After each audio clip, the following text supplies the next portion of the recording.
go into a elementary school now, and it's built like, you know, what I would have expected a university building to be built, right? The level of finishes, the open spaces. Morinwood, I always have a lot of respect for. They're trying to make it better. They're trying to do different things. They're trying to innovate.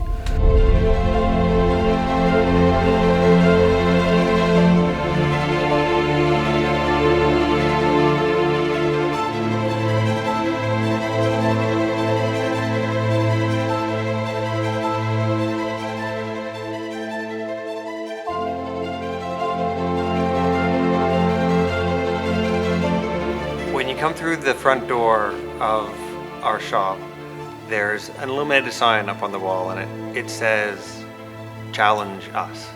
That is our invitation to our customers to bring us their toughest work that we're going to take and figure out and make simple.